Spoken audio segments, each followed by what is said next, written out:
저는 온사랑은 지구촌교회 섬기고 있는 이재현 목사입니다. 오늘 만나서 반갑고요.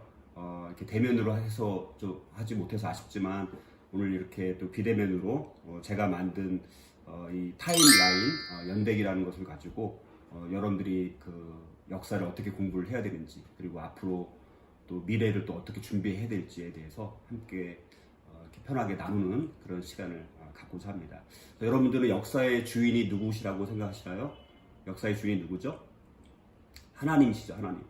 그러니까 역사의 주인이 하나님이십니다. 그러니까 역사의 시작도 하나님에 의해서 시작이 됐고, 역사의 끝도 하나님에 의해서 끝난 겁니다.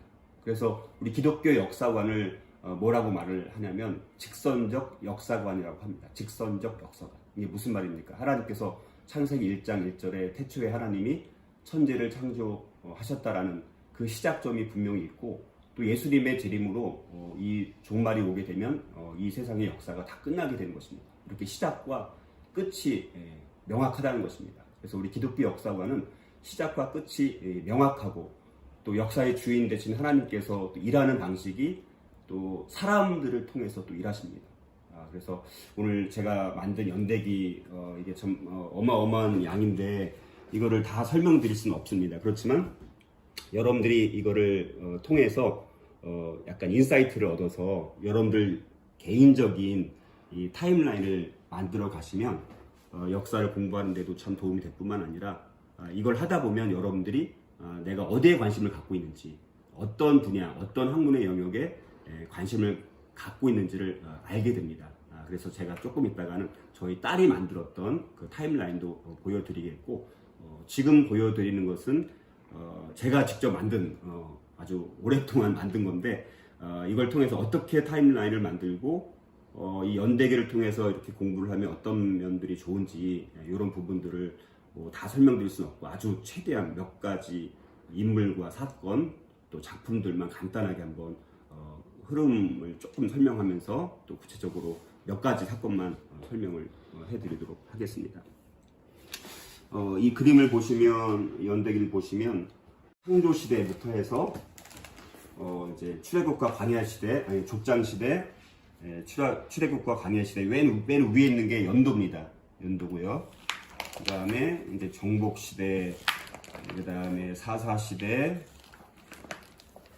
통일 왕국 시대, 분열 왕국 시대 쭉 있고요. 그 다음에 이제 포로 시대, 포로 귀환 시대. 그러니까 일단 성경과 교회사가 먼저 중심이 되는 역사로 이제 이렇게 연대기 만든 거예요. 그래서 중간 시대가 있고요. 그다음에 이제 예수 그리스도 시대. 그다음에 이제 우리 교회 시대. 그다음에 사도 후 시대. 그리고 이제 기독교 로마 제국 시대. 과도기 시대, 선교 발달하는 시대, 그다음에 로마 교회 성장 시대, 로마 교회 전성 시대, 이 내용이 좀 많고요. 이때가 이제 르네상스 시대입니다. 이 시대가. 그리고 이제 종교 개혁 시대. 쭉 이렇게 1648년까지 종교 개혁 시대가 쭉 이루어지고요. 그다음에 1648년부터 근세 시대가 시작이 됩니다. 이런 식으로 해서 쭉 타임라인을 쭉 만드는 겁니다. 이렇게 만들고 이렇게 해서 뭐 엄청나게 방대한 양인데 여러분들이 꼭 이렇게 만들 필요는 없고요. 이렇게 좀 이렇게 인사이트를 얻으시면 좋을 것 같습니다. 이 안에는 수많은 사건들, 수많은 인물들, 그리고 그 인물들이 썼던 작품들, 이런 것들이 이렇게 다 붙여져 있습니다. 그리고 여기서부터가 이제 1914년 이제 현대 시대. 자, 이렇게 일단 큰 쭉 순서대로 한번 보여드리기만 했습니다. 그래서 성령 하나님은 태초 이전부터 영원 전부터 이미 계셨던 분이십니다.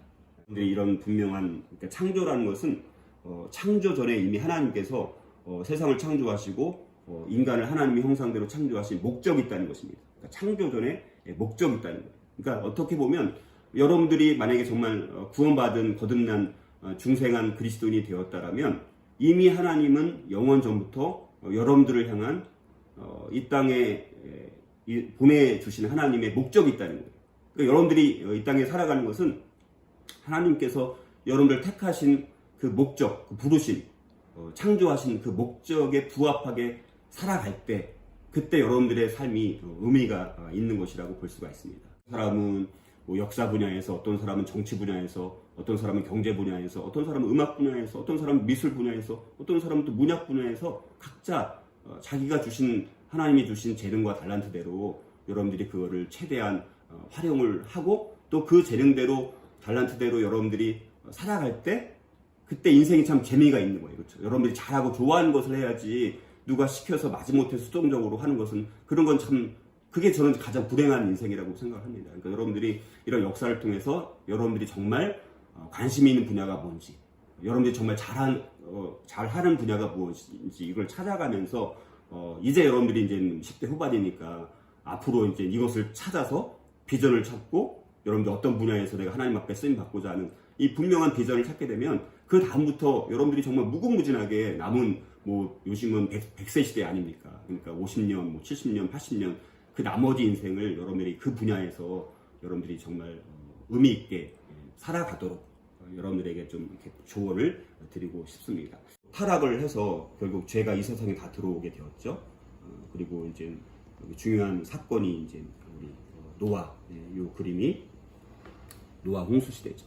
사람들이 다 시집가고 장가가고 또 하나님께서 이렇게 엄청난 홍수를 내리신다고 해서 너희들이 죄 가운데 살아가면 다 물로 심판한다라고 했지만 노아의 가족 8명을 제외하고는 모든 사람들이 자기 멋대로 자기 욕심대로 자기 권력을 쫓고 자기 쾌락을 쫓아 살아가다가 다 결국 물로 다 심판을 받은 거예요. 한 사람도 예외 없이. 그러나 노아의 가족 8명만 구원을 받고 또 새롭게 새로운 세상의 주인이 되는 그런 인생을 살아갔던 것을 우리가 보게 됩니다.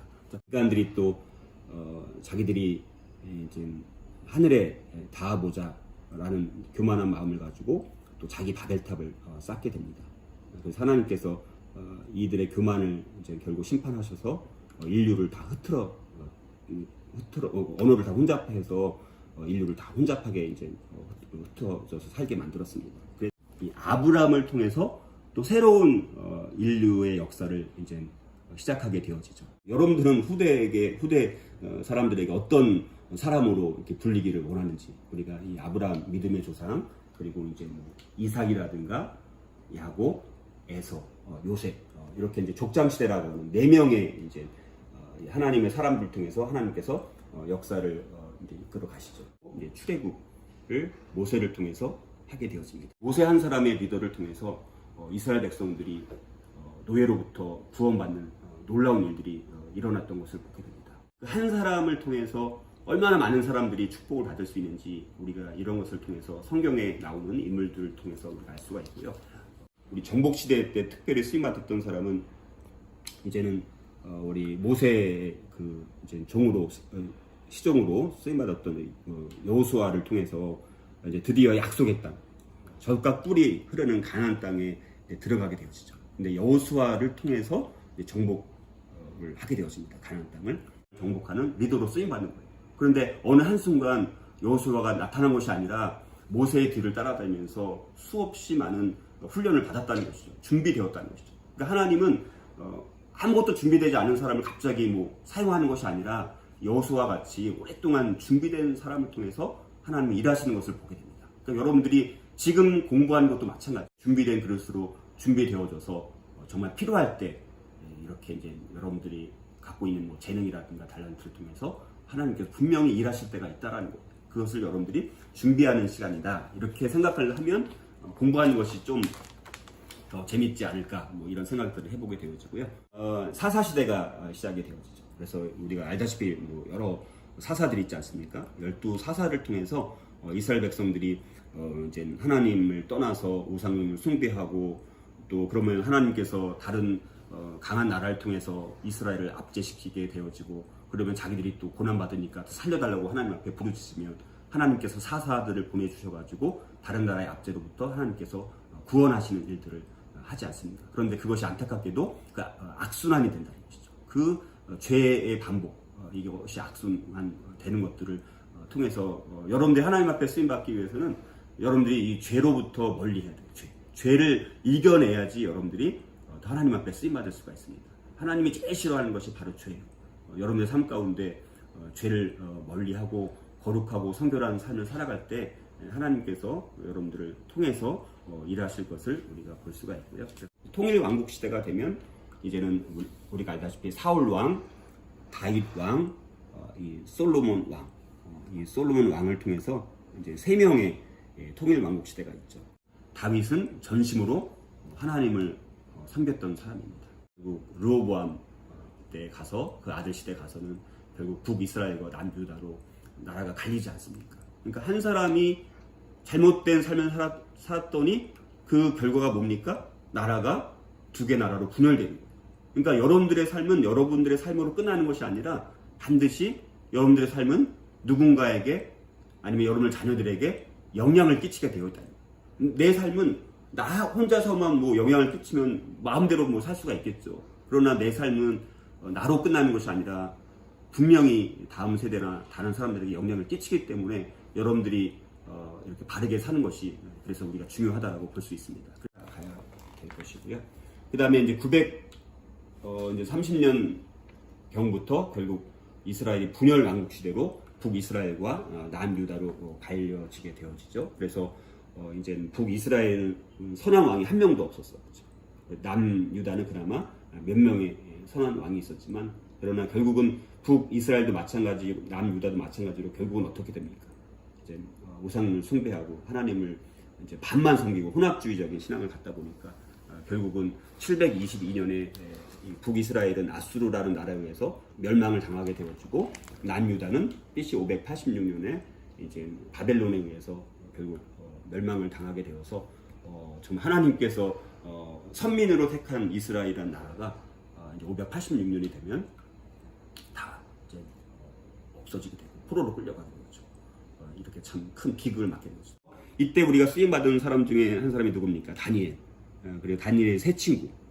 참 이방 나라에서 살면서 이 다니엘이 이제 느부갓네살 왕의 꿈을 뭐 해석하기도 하고 이방 세상 한복판 가운데서 다니엘이 살아가면서도 거기서 놀랍게 엄청난 하나님의 지혜와 학식을 주셔가지고 거기서 굉장히 쓰임 받았던 사람이 다니엘과 그 세 친구 아닙니까? 여러분들도 마찬가지입니다. 우리는 우리가 교회 안에서만 가정 안에서만 여러분들이 수도원처럼 살아가는 것이 아니라 세상 한복판으로 파송되어서 살아가는 사람들이 되어야 되는 것이죠.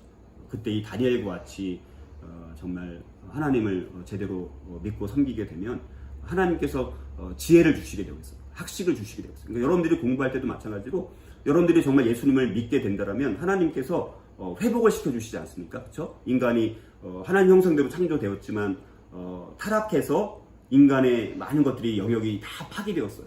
그러나 예수 그리스도를 다시 믿게 되면 그 파괴되어졌던 것들이 다시 회복되어지는 역사가 일어납니다. 그것이 저는 신앙의 영적인 영역도 그렇지만 이 학문적인 지성의 영역도 하나님께서 얼마나 우리를 뛰어나게 창조하셨는지 몰라요. 그 형상대로 우리를 다시 회복시켜 주신다고 했기 때문에 여러분들이 정말 하나님을 믿고 예수 그리스도를 제대로 믿게 된다면 여러분들의 그런 지성적인 측면도 분명히 회복시켜 주시기 때문에 하나님이 지혜와 학문의 영을 주셔서 여러분들이 정말 이 세상 사람들보다 훨씬 더 뛰어난 영적 분별력을 가지고 지혜를 가지고 공부를 할 수 있어요. 그러니까 저는 우리 그리스도인 학생들이 예수님을 제대로 믿는다라면 세상에 있는 학생들보다 훨씬 더 뛰어난 타고난 그런 학생들로 우리가 공부를 할 수 있지 않을까, 저는 그런 믿음을 갖고 있어요. 여러분들이 공부할 때마다 기도를 갖고 하세요. 하나님 저에게 지혜의 영을 부어주시고 지식의 영을 부어주셔서 지금 1시간 공부하더라도 세상 사람들 10시간 하는 것보다 더 집중해서 더 뛰어나게 탁월하게 공부할 수 있도록 하나님 인도해 주십시오. 이런 마음을 가지고 여러분들이 공부한다라면 훨씬 더 짧은 시간이나마 더 집중적으로 하나님의 지혜와 지식의 영을 통해서 훨씬 더 이 학습의 효과를 낼 수 있지 않을까, 여러분들이 항상 기도하면서 공부를 했으면 좋겠습니다. BC 538년경이 돼서 포로 귀환 시대가 되어서 드디어 이제 3차에 걸쳐서 이제 다시 가나안 땅, 약속의 땅 그 고토로 다시 돌아오게 되어진 역사가 있게 되어지죠. 중간 시대가 도래가 됩니다. 중간 시대. 알다시피 침묵 시대라고 하죠. 그러니까 이제 마지막 구약의 선지자 말라기 선지자 이후에 침례 요한이 이제 회개하라 선포하기 전까지 400년 동안은 하나님께서 어떤 말씀도 하시지 않았다는 거예요. 그래서 이제 중간 시대, 침묵 시대. 그러면 400년 동안 하나님께서 말씀하시지 않았다라고 아무런 일이 없었느냐? 그건 아니라는 거예요. 그것은 바로 우리 메시아 되신 예수님께서 오실 것을 준비하는 그런 시간이었다라고 볼 수가 있습니다. 플라톤을 이제 쫓아가느냐, 아리스토텔레스를 쫓아가느냐, 이 둘 중에 하나입니다.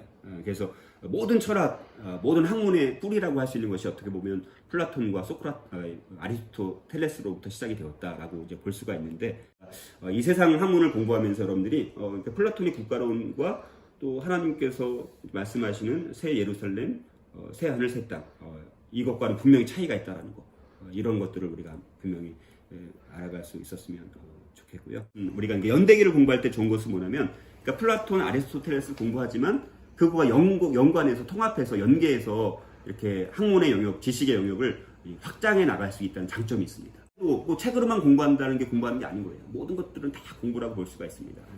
자, 이렇게 중간 시대가 이렇게 쭉 이제 진행이 되면서 이 당시에 뭐 여러 가지 이제 당파들이 생기죠. 이스라엘에 사두개파, 바리새파, 에세네파 이런 여러 당파들이 형성이 되어지고요.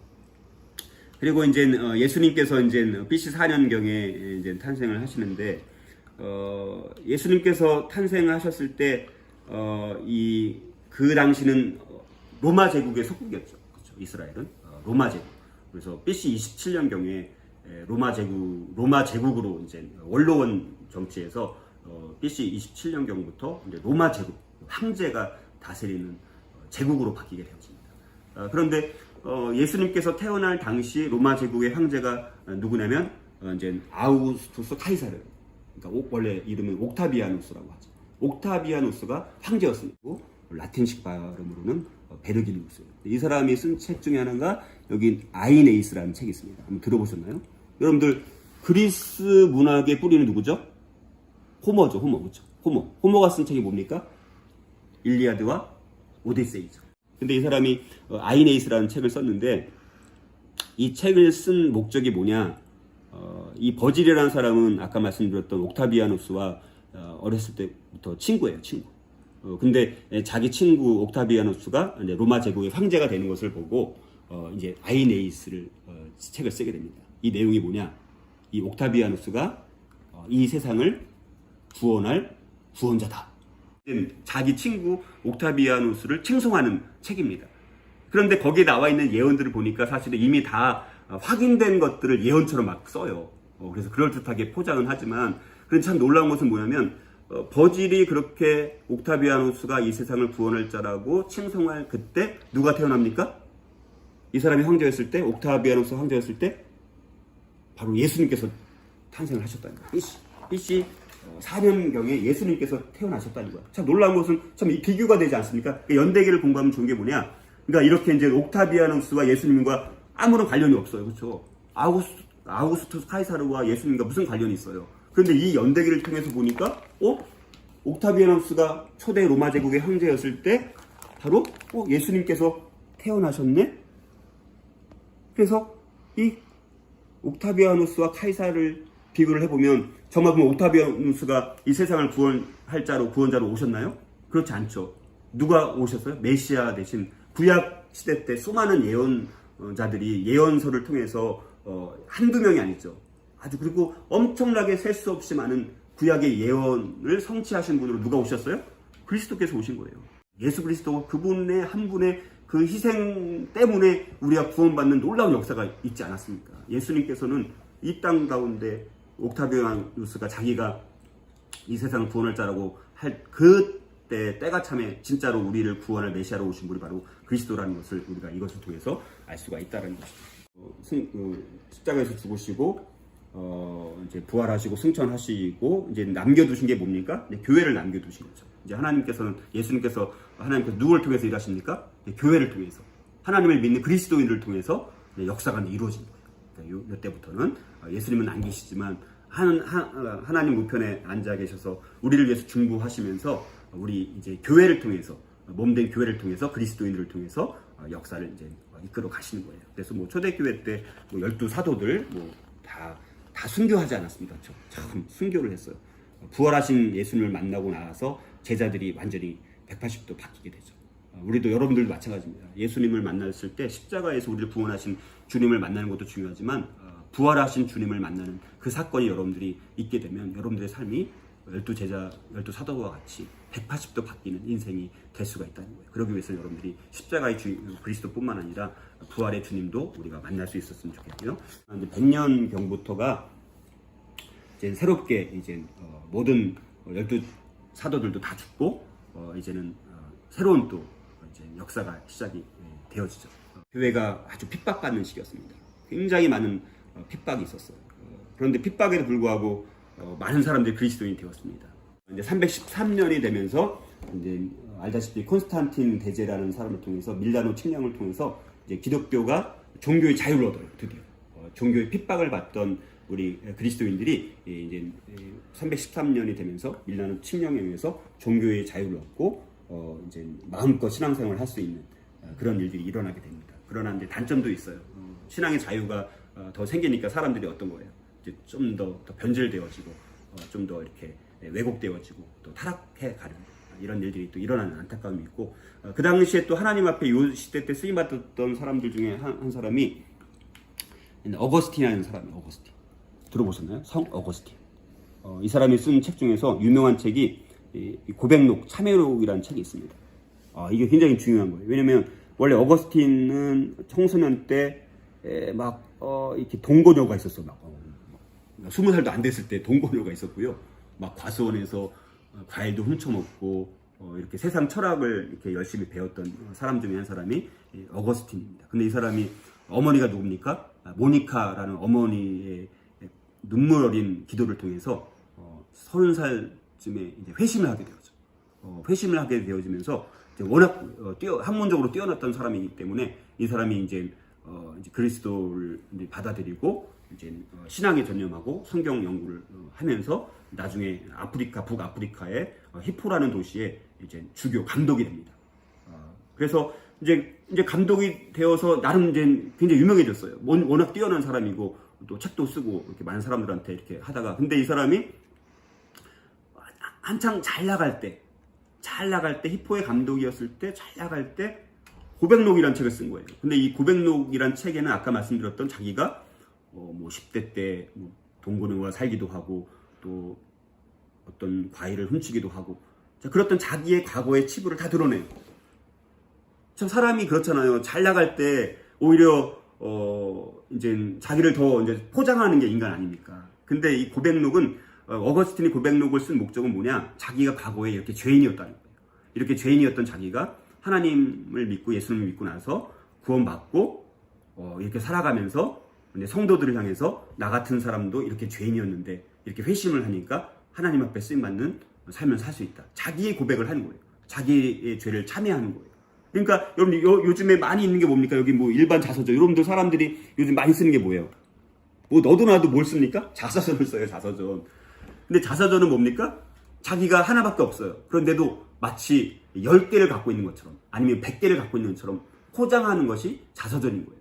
세상 사람들은 자기의 치부를 오히려 다 숨기고 자기가 없는 것까지도 포장을 해서 아주 그럴듯한 사람으로 포장해서 쓰는 것이 자서전이라면 어거스틴은 고백록을 써서 자기의 치부를 다 드러내면서도 자기 같은 죄인도 예수님을 믿으니까 이렇게 하나님 앞에 정말 절대적으로 쓰임받는 사람이 된다라는 것을 성도들한테 알리기 위해서 고백록을 썼어요. 여러분들 똑같은 자기의 고백을 한 거예요.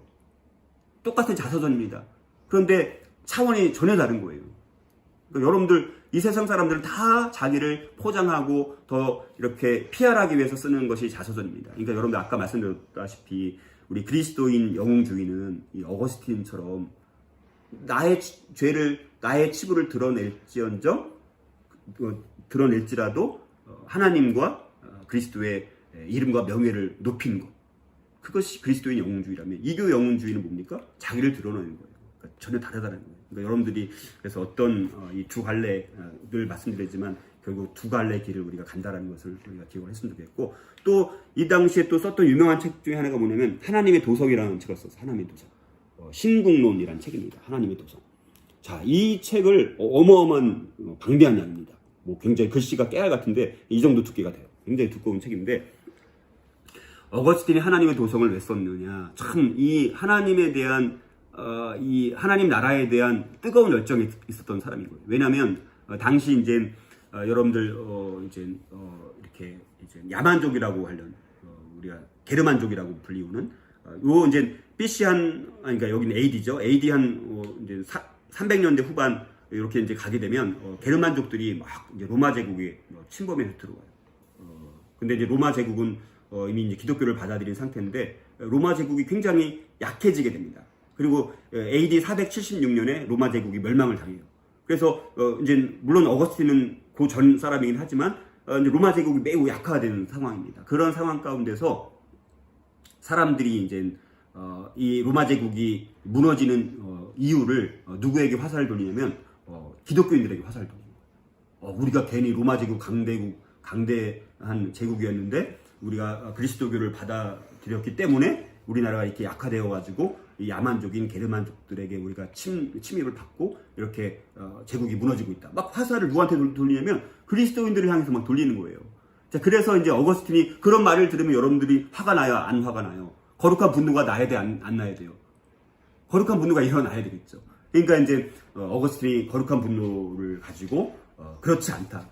우리는 너무 오히려 기독교를 너무 늦게 받아들였다고 합니다. 너무 많이 늦게 받아들였고 이미 로마 제국은 도덕적으로 윤리적으로 이미 너무나 무너질 만큼 완전히 사치하고 타락하고 부패하고 이미 무너질 만큼 무너질 대로 무너져 있는 상황이었다. 그것이 게르만족의 침입을 위해서 이렇게 제국이 약화되고 있는 것이다 라고 쓰는 것이 기독교 변증서입니다. 기독교 변증서. 탁월한 기독교 변증서입니다. 근데 읽기가 쉽진 않아. 근데 여러분들 이런 책들을 한번 가능하다라면 이런 고백록이라는 책이라든가 이런 하나님의 도성 같은 책을 한번 읽기를 한번 도전을 해봅니다. 그러니까 어거스틴은 그렇게 거룩한 부담을 갖고 이 시대에 정말 기독교 변증가로서 하나님 앞에 쓰임 받았던 대표적인 사람이 바로 이제 어거스틴이라는 사람. 그래서 저는 어거스틴이 참 좋은 모델이에요. 저의 모델은 약간 어거스틴 같은 사람이에요. 그러니까 이 사람은 학문적으로 뛰어났을 뿐만 아니라 또 히포의 감독으로서 목회를 했던 사람이죠. 저도 그래서 저의 롤 모델이죠. 여러분들이 그러니까 이런 연대기 타임라인을 만들면서 이렇게 롤 모델을 찾아가야 되는 거예요. 그래서 여러분들이 관심 있는 분야가 뭔지 롤 모델을 찾아가는 거예요. 이렇게 하다 보면 이렇게 꽂히는 사람이 있습니다. 꽂히는 사람. 이게 나한테 막 꽂히는 사람이 있어요. 그러면 이제 그런 사람을 심도 있게 또 연구를 이렇게 해가면 여러분들 롤 모델을 이렇게 만들어가면 여러분들이 굉장히 동기부여가 되고 많이 도전이 되는 그런 거가 있는데 저는 이 어거스틴 같은 사람이 저의 롤 모델이 되었던 이런 사람이라고 볼 수가 있습니다. 연대기를 만들면 좋은 것이 사건과 사건, 인물과 인물, 작품과 작품을 연결할 수 있는 그런 장점들이 있다라는 것이죠. 자, 그래서 뭐 쭉 이렇게 이제 590년 경이 되면 이제 기독교가 이제 과도기 시대이고요. 선교가 또 발달하는 그런 시대라고 볼 수가 있습니다. 그리고 이제 800년 경이 되면 로마 교회가 이제 굉장히 많이 성장을 하게 되었죠. 그리고 1073년 경이 됐을 때 로마 교회가 가장 전성 시대가 되었습니다. 그래서 이제 이때 참 기독교가 더 잘 해야 되는데 근데 너무 이 교회의 권위가 강하다 보니까 이것이 또 부작용이 이제 작용하게 되어지고 또 기독교가 많이 또 타락하게 되어집니다. 로마 교회는 전성하지만 거꾸로 영적으로는 더 타락하고 말아요. 그래서 그것이 결국은 르네상스를 이제 초래하는 그런 배경이 되어지면서 1303년 경부터 수많은 이제 르네상스 로마 교회가 쇠퇴하면서 르네상스가 도래하게 됩니다. 여기 보면 많은 사람들이 있어요. 근데 여기 보면 지오바니 피코 델라 미란돌라 뭐 이런 사람이 있습니다. 이 사람이 쓴 책 중에 하나가 인간의 존엄에 관한 연설입니다. 20대 후반에 이 책을 썼어요. 그러니까 이때는 뭡니까? 이제 점점 뭡니까? 이제는 하도 이제 교회로부터 사람들이 이제 어려움을 당하니까 이제는 신을 이제 배제하기 시작합니다. 그러면서 이제 인간이 스스로가 주인이 되는 이런 세상을 만들어 가게 되었습니다. 그래서 지오바니 피코 델라 미란돌라가 쓴 이제 뭡니까 인간의 존엄에 관한 연설 이것이 바로 휴머니즘의 첫 번째 선언과 같은 그런 책인 거예요. 그래서 이제 이때부터는 이제는 르네상스가 도래하면서 두 가지의 길로 가게 됩니다. 하나는 이제 이렇게 휴머니즘, 그러니까 이제 인본주의로 가게 되어지고요. 또 한쪽은 종교개혁 쪽으로 가게 되어집니다. 그러니까 똑같이 르네상스가 시작되어졌는데 남부 유럽을 중심으로는 이제 그러니까 휴머니즘, 인본주의로 가게 되었죠. 그래서 뭐 예술이 발달하고 뭐 과학이 막 발달하긴 하는데, 근데 북유럽을 중심으로는 똑같은 휴머니즘, 그러니까 르네상스라는 것은 다시 말해서 문의 부흥인 거예요. 과거, 고전으로 다시 돌아가자. 근데 이제 남부 이 유럽 사람들은 이제 인본주의로 가게 되어지는데 그 사람들은 그리스 로마 사상, 그리스 로마로 뿌리를 찾아가요. 그래서 그리스 로마의 고전으로 다시 이제 돌아가게 됩니다. 다시 말해서 플라톤, 뭐 아리스토텔레스 이들이 썼던 고전으로 돌아가게 되어집니다. 그래서 이제 인본주의로 발달을 한다라면, 휴머니즘으로 발달한다면 북유럽을 중심으로는 과거로 돌아가는 건 똑같아요. 고전으로 돌아가는 건 똑같습니다. 그런데 이제 어디로 돌아가냐면 히브리어와 헬라어 원전으로 돌아가요. 원전. 그러니까 성경을 그 당시 라틴어로 이제 이렇게 기록되고 있었는데 이제는 히브리어, 헬라어 원문 원래 쓰여졌던 언어가 뭡니까? 구약은 히브리어, 신약은 헬라어 아닙니까? 그러니까 히브리어와 헬라어로 돌아가는 거예요. 성경으로 돌아갑니다. 그러니까 성경이 진짜 원문에서는 어떻게 말씀하셨는가 이걸 돌아가면서 그래서 뭐가 일어나게 되어지는 거예요. 종교개혁이 일어나는 거예요. 종교개혁. 성경으로 돌아갔더니 히브리어, 헬라어 원문으로 돌아갔더니 이제는 종교개혁이 일어나게 되어지는 거예요. 그래서 1517년에 마틴 루터에 의해서 종교개혁이 일어나서 이때부터 우리가 개신교가 생긴 거예요. 그러니까 로마 카톨릭이 너무 이제 타락하고 부패하니까 하나님께서 이제는 더 이상 성경의 원래 가르침이 너무 많이 훼손된 거예요. 파손된 거예요. 그러니까 기독교 세계관이 완전히 다 이제 흐트러진 거예요. 그러니까 하나님께서 루터를 통해서 다시 성경의 가르침을 회복시킨 놀라운 사건이 종교개혁이라는 거예요. 근데 그 종교개혁을 뭐 마틴 루터가 처음부터 계획을 해서 뭐 일으킨 게 아닙니다. 그냥 성경에 충실해서 이렇게 연구를 하다 보니까 로마 카톨릭이 잘못됐다는 것을 깨닫고 이제 비텐베르크의 95개조 반박문을 딱 이렇게 선언문을 하면서부터 그것이 그 당시 구텐베르크의 이제 인쇄술이 이제 발명되면서부터 급속도로 이제 그런 환경이 되었던 거죠. 그러니까 그렇게 하나님께서 만들어 가신 거예요. 그러니까 마틴 루터 한 사람을 통해서 지금 진짜 이 사람은요 목숨을 걸었던 사람입니다. 근데 하나님께서 종교개혁이 전 유럽으로 확장될 수 있도록 하나님께서 마틴 루터를 보호해 주셨어요.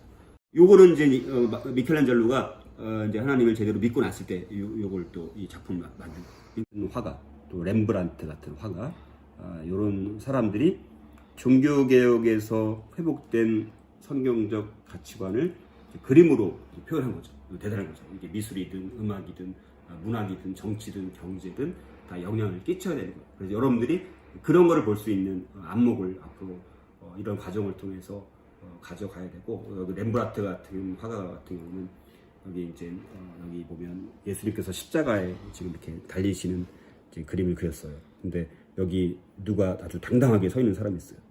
이게 렘브란트가 자기 자신이라는 거예요. 그러니까 예수님을 십자가에 못 박게 한 사람이 누구냐? 다른 사람이 아니라 자기 자신이다. 이렇게 교만하고 이렇게 당당한 자기가 예수님을 십자가에 못 박게 했다. 이런 그림이에요. 그러니까 굉장히 성경적인 그림을 많이 그렸습니다. 그러니까 우리가 마찬가지죠. 여러분들도 마찬가지로 이런 성경적인 가치관들을 우리의 삶의 영역 가운데 어떻게 이걸 적용하고 확장해 나가느냐. 이것이 진짜 우리가 기독교 세계관을 갖고 살아가는 삶이라고 볼 수가 있습니다. 그래서 종교개혁이 굉장히 위대한 사건인 거예요. 이런 성경적 가치관이 회복된 놀라운 사건인 거죠. 그리고 뭐 이것이 계속 영향을 끼치고요. 종교개혁의 이런 영향이 또 문학에도 영향을 많이 끼치게 됩니다.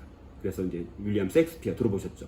이 사람은 청교도에 많은 영향을 받은 사람이에요. 윌리엄 셰익스피어라든가 또 신라권의 유명한 저자 누구예요? 존 밀턴. 그 다음에 천리역정의 저자 존 버년. 이런 사람들의 이 작품에는 문학적으로, 그러니까 성경에 있는 가치관을 문학적으로 이렇게 표현한 사람이죠. 참, 우리나라 그렇지만 앞으로 우리 많은 우리 그리스도인들 중에서 여러분들이 가운데 뭐 문학가가 꿈이 있는 사람들이라면 뭐 이런 좀 위대한 종교적 종교 개혁적인 성경적 사상을 문학으로 표현할 수 있는 사람들이 참 많이 배출되어야 되는데 많이 없다는 게 참 많이 안타까운데, 앞으로 문학의 꿈을 꾸고 있는 우리 학생들이 있다면 한번 도전해 보시면 좋을 것 같습니다. 그때 이제 청교도들이 이제 많이 활동을 하게 되어지고요. 색깔은 제가 원래는 10가지 색깔로 이제 이걸 구분하려고 했는데, 이 투명 포스트잇이 5가지밖에 없어서 5가지로 구분했지만, 여러분들이 이제 이게 색깔은 여러분들이 구분할 수 있어요. 그래서 예를 들어서 파란색은 뭐 성경 내용이라든가 뭐 이게 교회사와 관련된 있는 색깔, 그다음에 요 초록색은 뭐 정치 경제 관련된 색깔, 그다음에 노란색은 문학이라든가 이제 철학이라든가 이런 쪽에, 그다음에 주황색은 이제 미술이라든가 음악이라든가 예술 쪽에 이렇게, 그다음에 빨간색은 뭐 과학기술 문명, 이런 식으로 5개로 구분했어요. 근데 이거는 10가지로 해도 되고요. 뭐 정치, 경제, 문학, 예술, 음악, 그다음에 또 과학, 그다음에 뭐 미디어, 뭐 종교, 이렇게 뭐 철학, 이렇게 해서 이제 구분할 수도 있어요. 이제 본격적으로 이제 근세 시대가 시작되어지는데, 여기 이제 파스칼이라는 사람이 있는데요. 탕세를 쓴 유명한 사람입니다. 근데 이 사람이 이제 위대한 평신도, 위대한 과학자, 위대한 신학자라고 제가 명명을 한번 해봤는데요. 한 가지만 뭐 예를 들어보면, 파스칼이라는 사람은 개인의 그 경건이 개인으로 끝난 것이 아니라 공동체와 사회에 영향을 끼친 대표적인 사람이에요. 이 사람이 뭐 계산기인가요? 전자계산기 처음 뭐 개발하기도 하고 여러 가지 많이 했는데, 이 사람이 어느 날 과학자잖아요, 그렇죠? 자기 집에서 이제 마을을 내려다보게 됩니다. 마을을 딱 내려다보니까 역시 과학자답게 사람들을 관찰을 하는데, 관찰을 쭉 해보니까 사람들이 어떠냐면 이렇게 막 이동하지 않습니까? 왔다 갔다 하죠.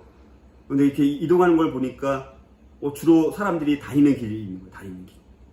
쭉 관찰해 보니까 거기서 이제 파스칼이 창안한 게 뭐냐면, 이제 버스 같은 노선을 이제 창안한 거예요. 그래가지고 사람들이 이제 늘 다니던 길이 있으니까 멀리 이렇게 갈 때, 그 당시는 이제 버스가 없으니까 마차를 통해서 이렇게 막 지금 버스 노선 같은 거를 만들어가지고 사람들이 그걸 타고 이렇게 이동할 수 있는 것을 이제 그걸 이제 발견하고 발명해서 버스 노선의 창안자라고 할 수 있는 파스칼. 그러니까 한 사람의 개인의 경건이 혼자서의 개인의 경건으로 끝나는 것이 아니라 이 사회 문화에게 영향을 끼칠 수 있는, 이게 과학자 아닙니까? 그러니까 과학자는 자기가 개발한 것을 통해서, 발명한 것을 통해서 이 세상을 더 낫게 만드는 어떤 그런 것이 파스칼, 그게 과학인데, 파스칼은 바로 그런 대표적인 사람이고, 자기의 모든 재산을 다 나중에 가난한 사람들에게 다 나눠줍니다. 그러니까 참 그래서 아주 좋은 본보기가 되는 과학자 중에 한 사람이 파스칼이라고 볼 수가 있습니다. 과학자가 된다면 이런 정도의 어떤 가치관을 갖고 과학자가 되면 진짜 우리가 세상에 영향을 끼치는 과학자가 되지 않을까, 이런 생각들을 해보게 되어지고요. 여기 쭉 해서 너무 많이 있지만 넘어가고요. 1726년 이때가 되면 뭐 굉장히 많은 엄청난 일들이 일어나고, 철학자 문제 너무 많아져, 양이 너무 많아집니다. 그래서 이제 아까 이제 종교개혁의 기독교 성경적 사상이 또 음악에 영향을 끼친 사람들이 있습니다. 예를 들어서 이제 바흐라든가 핸델이라든가 하이든, 이런 사람들은 성경의 가치, 종교개혁에 회복된 성경의 가치를 음악에 반영해가지고 굉장히 아주 유명한 이런 작곡을 많이 한 사람들이 바로 이런 음악에 영향을 끼친 대표적인 사람들이라고 볼 수가 있습니다. 네, 너무 엄청나게 많은 철학자들, 과학자들, 학문인데, 계몽주의가 이제 등장하는 거죠. 점점 계몽주의가, 근데 단점이 뭡니까? 계몽주의가 등장하면서 뭡니까? 사람들이 인간의 이성과 또 과학과 이런 경제를 통해서 이 세상을 더 좋게 만들 수 있다라는 이 세상에 대한 낙관주의가 점점 이렇게 자리를 잡게 되어지는데, 그러면서 성경의 가치관은 사실은 점점 더 이제 멀어지는 이런 세상이 되어지고, 특별히 1789년에 이제 프랑스 혁명이 일어납니다. 프랑스 혁명이 일어나는데요. 1789년에 이게 굉장히 중요한 또 사건이죠. 그래서 이제 이때부터 사실은 이제 계몽주의가 혁명으로 나타난 대표적인 사건이 프랑스 혁명과 또 1917년에 있었던 러시아 혁명. 이것은 이제 계몽주의의 영향을 받은 혁명이라면, 이미 그 이전에 있었던 1688년 9년에 일어났던 명예혁명, 명예대혁명, 그다음에 1776년에 일어났던 미국의 독립혁명, 이런 것은 그래도 종교개혁적인 사상이 정치에 영향을 끼친 혁명이라고 본다면 이 프랑스 대혁명과 1917년의 러시아 혁명은 계몽주의의 사상에 영향을 받아서 일어난 혁명이라고 볼 수 있기 때문에 그 차이점을 우리가 좀 구분할 수 있어야 됩니다. 그러니까 여러분들이 정치나 이런 쪽에 관심이 있는 학생들은 이런 거를 우리가 분별할 수 있고 구분할 수 있다면 그 정도의 이제 수준까지는 우리가 가야 되지 않을까, 이런 구분을 우리가 못 하는데 그런 신뢰를 한번 설명드렸고요. 그 다음에 1821년 또 많이 1840년대 이때 또 일어난 것 중에 하나가 1848년에 칼 마르크스가 뭐를 씁니까? 공산당 선언을 쓰죠. 1848년. 이것이 이제 공산주의가 이제 이 세상에 이제 본격적으로 탄생하게 된 결정적인 책이 칼 마르크스의 공산당 선언입니다. 그래서 칼 마르크스라든가 프리드리히 니체, 막스 베버, 유명한 철학자들이죠. 그러니까 독일의 천재 3명의 철학자들이라고 볼 수 있습니다. 근데 이 사람들은 성경적 가치관이 아니에요, 사실. 그래서 이 사람들이 말하는 것들을 우리가 좀 분별을 해야 됩니다. 그래서 뭐 예를 들어서 칼 마르크스가 주장을 하게 되면 결국은 혁명이나 비판적 사고 능력을 이제 주장하게 되어지는데 우리가 그거를 뛰어넘어서 개혁과 성경적 세계관으로 세상을 변화시켜 나가야 된다는 것이죠. 그러니까 칼 마르크스에 대해서는. 프리드리히 니체는 주장하는 것이 결국 우리가 권력을 더 쫓아가야 된다. 그래서 자기의 성공을 쫓아가야 된다. 그것이 사는 길이다. 결국 이렇게 이제 주장하게 되어지는데 우리는 영원한 진리 되시는 살아계신 하나님께로 돌아가는 것이 우리가 성경적 가치관이고, 그다음에 막스 베버가 주장한 것을 따르게 되면 상대주의적인 세계관을 따라가고 합리화된 시스템, 그래서 공무원이 되는 것이 제일 좋은 길이다. 뭐 이렇게 주장하게 되어집니다. 근데 우리가 그것이 아니라 우리는 하나님의 말씀과 우리 절대 가치를 우리가 신뢰해야 된다. 상대 가치가 아니라 우리 절대 가치를 주장하는 사람들. 그래서 우리가 이런 칼 마르크스, 프리드리히 니체, 막스 베버가 아니라 우리는 성경적으로 결론적으로는 우리가 세상 천재들의 제자가 되는 것이 아니라 우리가 예수님의 제자와 또 고독한 우리가 의인이 되어야 된다. 우리 그리스도인이 가는 길들은 우리가 지금 말씀드린 것처럼 가야 된다는 것을 우리가 이런 것을 통해서 철학자들을 통해서 우리가 이 기독교 세계관과 또 세상의 철학을 우리가 좀 이렇게 구분할 수 있다는 것을 샘플로 말씀드리고요. 그리고 이제 여기 보면 이제 찰스 다윈이 1859년에 종의 기원이라는 책을 쓰게 되면서 이제 이 세상에 이제 진화론이 본격적으로 이제 출발하게 되는 중요한 사건이 찰스 다윈의 종의 기원이거든요. 그런데 동시대에 살았던 과학자 중에 한 사람이 누구냐면 그레고르 멘델이라는 사람이에요. 동시대 사람. 근데 한 사람은 찰스 다윈은 진화론을 결국은 펼치게 되어서 이 세상에 정말 진화론적인 사고가 막 지배하는 엄청난 세상을 만들지 않았습니까? 근데 그레고르 멘델은 유전의 법칙, 성경의 법칙을 이제 잘 발견한 거죠. 원래 이 사람은 수도원에서 살았던 사람이에요. 수도원에서 정원들이 있지 않겠습니까? 그런 것들을 관찰을 쭉 하다 보니까 수많은 이런 식물들을 연구하다가 유전의 법칙, 성경의 법칙이죠. 이게 진화론과는 정반대의 과학적 법칙이거든요. 그래서 이게 동시대 사람인데 생물학이라는 그 학문 분야에서 한 사람은 진화론을 해서 이 세상에 정말 아주 나쁜 영향을 끼치게 한 반면에 멘델은 유전의 법칙을 통해서 하나님이 만드신 창조의 질서의 원칙에 따른 유전의 법칙을 우리에게 알려주신, 그러니까 전혀 다른 삶을 살았던 것을 보게 됩니다. 자, 그래서 우리가 그래서 세계관이 중요한 거죠. 여러분이 어떤 세계관을 갖고 있느냐에 따라서 그 결과가 완전히 180도 달라질 수 있다라는 것을 잘 우리가 분별하시면서 여러분들이 기독교 세계관으로 철저하게 무장을 하면서 여러분들이 앞으로 펼칠 삶의 영역에서 기독교 세계관적인 영향을 끼치고 살아가도록 여러분들이 그렇게 이제 준비를 해 가시면 좋을 것 같습니다. 그다음에 이제 정치 쪽에서는 또 아브라함 카이퍼 같은 또 굉장히 쓰임 받는 사람이 있었죠. 이 사람은 정말 이 사람도 천재예요, 천재. 또 네덜란드의 수상까지도 하고 또 대학교 교수도 하고 그러나 학문적으로도 뛰어났지만 그의 일상의 삶 속에서도 경건한 삶을 또 이렇게 추구하면서 정치에 아주 유명한 대표적인 우리 그리스도인의 삶의 모델을 보여준 사람이 아브라함 카이퍼. 그러니까 정치 쪽에 관심 있는 사람들은 누구를 집중적으로 연구를 해야 돼요? 아브라함 카이퍼 같은 사람을 연구를 해야지 정치의 롤 모델이 되어서 이 세상에 우리나라의 참 우리 정치 분야에서 참 굉장히 너무 많이 수준이 떨어지지 않습니까? 이런 아브라함 카이퍼 같은 정치인들이 우리나라에도 나와야지 이게 소망이 있는 것이지 지금 이 정치인들을 보면 소망이 없어요. 소망이 없어.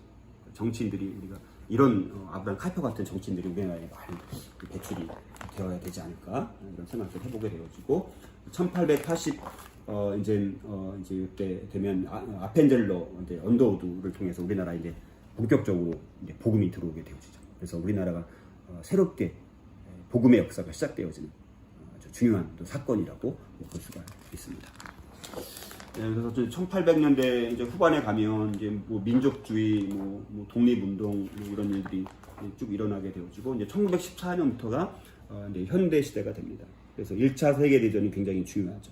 1차 세계대전이 일어나면서 그 당시 전에는 세상에 대한 낙관주의가 팽배했었습니다. 아까 말씀드렸던 것처럼 과학과 경제와 이성과 이런 거를 계속해서 발전시켜 나가면 이 세상이 더 좋아질 것이다. 낙관론이 팽배했었는데 1차 세계대전이 일어나면서 엄청난 그 전에 말 타고 사람들을 죽였다라면 이제는 막 탱크라든가 뭐 독가스라든가 이걸 통해서 뭐 엄청나게 사람들이 막 살상 무기가 개발되면서 몇백만 명, 몇천만 명이 막 사상을 입게 되니까 낙관론이 다 깨지게 됩니다. 1차 세계대전이 그래서 새로운 세계가 또 출발하는 출발점이라고 볼 수가 있습니다. 그래서 이제 여기서 사람들이 다 이제 가치관이 혼동되면서 이제 뭐 단절, 또 절망, 뭐 파괴, 뭐 이런 것이 사람들의 마음을 이제는 이제 주장하게 되면서 이제 미국의 이제 락 문화라든가 또 뭐 이렇게 대학 문화라든가 뭐 이런 게 생기게 됩니다. 막 세상이 혼돈 속에 이르게 되어져요. 그래서 그게 등장한 게 뭐냐면 포스트 모더니즘. 그래서 오늘날은 이제 포스트 모더니즘 이제 세상이라고 볼 수 있습니다. 그래서 절대 가치가 없고 절대 선도 없고 굉장히 이 세상이 아주 복잡해졌어요. 거기다가 지금 2020년이 또 이 코로나19 뭐 이런 게 생기면서 또 다른 세상이 또 시작이 되었습니다. 그러니까 저는 그래서 2020년이 또 다른 분기점이 될 수 있는 터닝 포인트가 되는 세상이 시작된 출발점이 또 2020년인 것 같아요. 그래서 1914년부터 2019년까지 현대 시대라면 또 2020년부터는 이게 또 다른 코로나 이후의 시대, 그래서 뭐 신인류 시대, 그다음에 디지털 시대, 또 제 4차 산업혁명 시대, 점점 이 세상은 결국은 뭐를 향해 가는 거예요? 마지막 시대, 종말을 향해서 가는 거예요. 주님의 재림이 어떻게 보면 하루하루 다가오고 있습니다. 그래서 여러분들이 또 이 세상은 이런 종말의 징조가 너무나 많기 때문에 여러분들이 이 종말론적인 삶을 우리가 살아갈 필요성이 있습니다. 그래서 여러분들이 거룩한 신부가 되어서 우리가 신랑 되신 예수님을 우리가 맞이할 준비를 우리가 해야 되는 거예요. 여러분들이 공부하는 것도 중요하지만 여러분들이 그래서 정말 말씀 안에서 거룩하고 성결하게 살아가서 언제든지 오늘 밤 주님이 재림하더라도 내가 주님을 맞이할 수 있는 준비가 되어 있는가. 사실 그것도 무시할 수 없다라는 거.